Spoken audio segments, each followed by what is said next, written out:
Good morning student. हमने जो last lecture में देखा वो थी शॉर्ट ट्रांसमिशन लाइन और मीडियम ट्रांसमिशन लाइन। ठीक है, तो उसका जो डेरिवेशन था वो हमने देख लिया। ठीक है, मीडियम ट्रांसमिशन लाइन में हमने टी मेथड और नॉमिनल पाई मेथड, फिर एक एंड कंपेंसेशन मेथड थी वो भी देखी। ठीक है, आज हम देखने वाले हैं लॉन्ग ट्रांसमिशन लाइन का मॉडल हम कैसे डिफाइन करते हैं। ठीक है, तो पहले तो मैं आपको जस्ट एग्जांपल के थ्रू दिखाना चाहता हूँ कि जो हमारी ट्रांसमिशन लाइन है वो लॉन्ग है। पहले तो ये आपको एक थरली समझिए कि हमारी ट्रांसमिशन लाइन लॉन्ग है।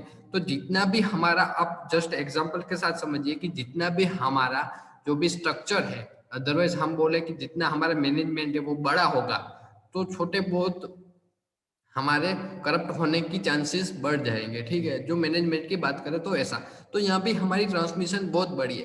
तो यहाँ पर हम ऐसा नहीं डिफाइन कर सकते कि ये हमारी फॉल्ट है, अदरवाइज जो हमारा इम्पीडेंस है, लोड है, तो ये हमारा इतना चांसेस है। तो यहाँ पर हम ये दिखाना चाहते हैं कि जो हमारी possibility of flow, load flow करने की पॉसिबिलिटी है वो क्या है।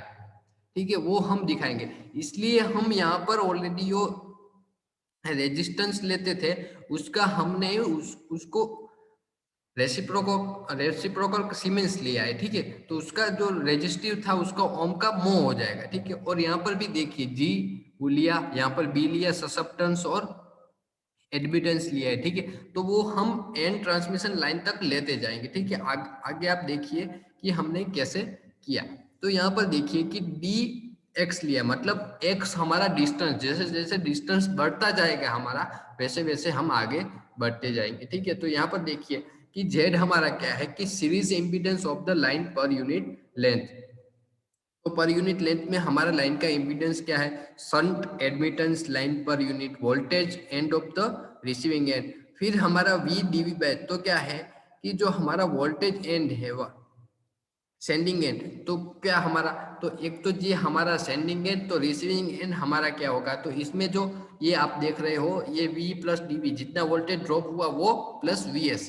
ठीक है, उसका हम माइनस कर देंगे तो हम, सॉरी, प्लस कर देंगे तो हमारा VS हो जाएगा। ठीक है, फिर हम बात करते हैं I प्लस DI, मतलब I क्या है हमारा, को रिसीविंग एंड से मिलने वाले करंट, प्लस DI मतलब जो हमारा शंट पैरामीटर में ड्रॉप होने वाला करंट है वो। ठीक है, तो यहाँ पर देखिए Z D X plus Z Y D X, ये क्या है, सीरीज एडमिटेंस और सीरीज इम्पीडेंस और शंट एडमिटेंस।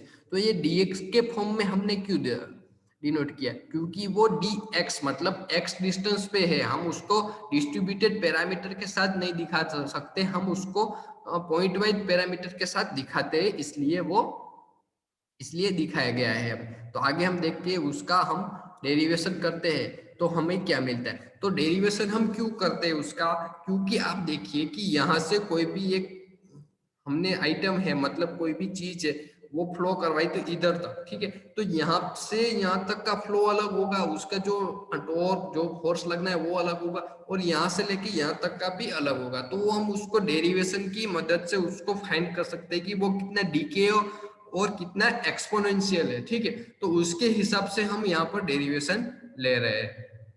तो यहाँ पर देखिए कि हमने जो डेरिवेशन लिया था 2, तो हमने क्या किया कि जो डेरिवेशन था उसको with respect to second time derivation किया, तो हमारा जो v का फॉर्मूला है वो एक्सपेंड में मिल गया। ठीक है, तो हमारा D square we divide by D x square क्या होगा, वाई जेड वी। तो y क्या है हमारा एडमिटेंस, z इम्पीडेंस और v मतलब वोल्टेज, तो हमारा जो सेंडिंग एंड वोल्टेज है वो मिल जाएगा। ठीक है, तो वो ये इक्वेशन को हम फर्दर, ये v वाला इक्वेशन उसको फर्दर हम सॉल्यूशन करें तो क्या होगा, ये आपके लिए इंपॉर्टेंट नहीं है, कोस हाइपरबोलिक टर्म के लिए वो हायर लेवल का है, मगर आपको समझने के लिए ये यहाँ पर लिखा गया है। तो यही इक्वेशन को हम फॉर्मली एग्जीक्यूट करते जाएंगे तो हमें ये हाइपरबोलिक वाली टर्म मिलती जाएगी।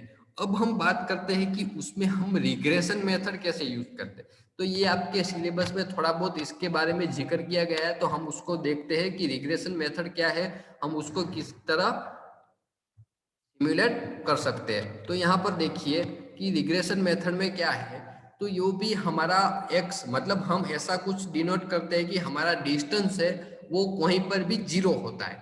ठीक ठीक है, तो उसका जीरो होने की मदद से क्या होगा, ठीक है। तो हम ऐसा कुछ डिनोट करते हैं कि एक्स हमारा जो बीच का गैप है वो 0 हो रहा है, जैसे हमारा सेंडिंग एंड वोल्टेज और रिसीविंग एंड वोल्टेज भी सेम हो रहा है, और आई और आई आर भी सेम हो रहा है। तो हमारा जो वी आर की जो टर्म है ये सब 0 हो जाएंगे, तो वी आर हमें ओनली मिलेगा K1 मतलब कांस्टेंट 1। ठीक है।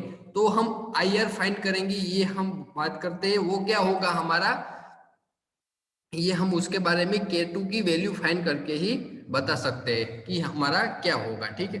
तो यहाँ पर देखिए कि वो हमने कैसे फाइंड किया। ये आपको सिर्फ रिग्रेशन मेथड ये सब एग्जाम के लिए और आपके सिलेबस में नहीं है, वो हम आपको नॉर्मली जाते हैं। तो डायरेक्टली हम उसके फाइनल इक्वेशन पे आ जाते हैं। तो उसका फाइनल इक्वेशन कुछ इस तरह बनता है, V S is equal to V R cos hyperbolics under root Y Z plus I R Z Y. तो ये हम उसको क्या बोलते हैं, कैरेक्टरिस्टिक इम्पीडेंस भी बोल सकते हैं। ठीक है। तो उस तरह हम आई एस का भी इक्वेशन इस तरह बनाया गया है। ठीक है।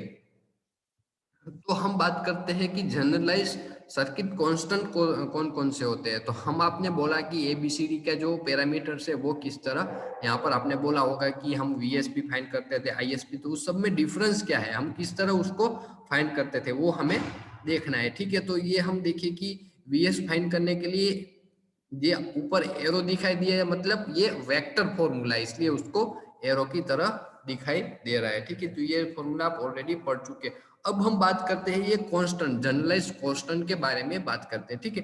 तो जनरलाइज कांस्टेंट कौन कौन से, ए बी सी डी ओ जनरलाइज कांस्टेंट है। तो हम बात करते हैं कि ए और डी डायमेंशनल और बी और सी, तो वो हम ए और डी कौन से टर्म में, उसको यूनिट क्या होगा तो ओम्स, और बी और सी का टर्म्स क्या होगा सीमेन। ठीक है। तो हम उसका दोनों का यूनिट भी याद रखना है। तो हम ट्रांसमिशन लाइन के लिए, मोस्ट ऑफ ट्रांसमिशन लाइन के लिए क्या होगा, ए और डी की वैल्यू सेम होगी, और उसका ट्रांसमिशन लाइन का हम कैरेक्टरिस्टिक इक्वेशन बनाए तो A multiply by D minus B multiply by C is equal to 1 होना चाहिए। तो हमारी जो ट्रांसमिशन लाइन है वो कैरेक्टरिस्टिकली परफेक्ट डिजाइन की गई है, ऐसा हमें माना जा सकता है। ठीक है। अब हम बात करते हैं generalize constant for the short transmission line. तो शॉर्ट ट्रांसमिशन लाइन के लिए जनरलाइज कांस्टेंट कौन कौन से हो सकते हैं। तो यहाँ पर देखिए कि आई एस और आई आर दोनों सेम हो गए शॉर्ट ट्रांसमिशन लाइन के लिए। तो वी एस हमारा क्या बनेगा, तो वी आर प्लस जो इसमें जो ड्रॉप हुए वो वोल्टेज। ठीक है। तो ए क्या होगा हमारा 1, वो 1 क्यों हुआ वो हम बाद में बताएंगे। ठीक है। और बी क्या होगा, जेड सी 0 और डी 1, क्योंकि ए और डी की वैल्यू सेम है इसलिए। ठीक है। तो यहाँ पर देखिए कि हमारा इक्वेशन कुछ इस तरह बन रहा है। हम आगे बताते हैं कि ये ए क्यू, सॉरी ए है वो 1 क्यू हुआ। तो आप देखिए कि यहाँ पर देखिए कि ए की वैल्यू है, यहाँ पर देख सकते हो V S A V R plus B I are.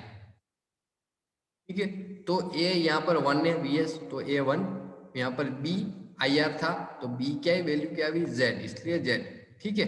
फिर आई एस की वैल्यू सी, तो सी के प्लस में 0 था, प्लस आई आर डी था, तो डी की वैल्यू 1 इस इक्वेशन में। ठीक है। इसलिए ये ट्रांसमिशन लाइन के लिए ये हमारा यहाँ पर जनरलाइज कांस्टेंट पैरामीटर मिल रहे हैं शॉर्ट ट्रांसमिशन लाइन के लिए। ठीक है। दूसरे पैरामीटर है वो हम नेक्स्ट लेक्चर में देखेंगे, तब तक आप इसको पढ़ते रहिए। I hope you enjoy this lecture. Thank you.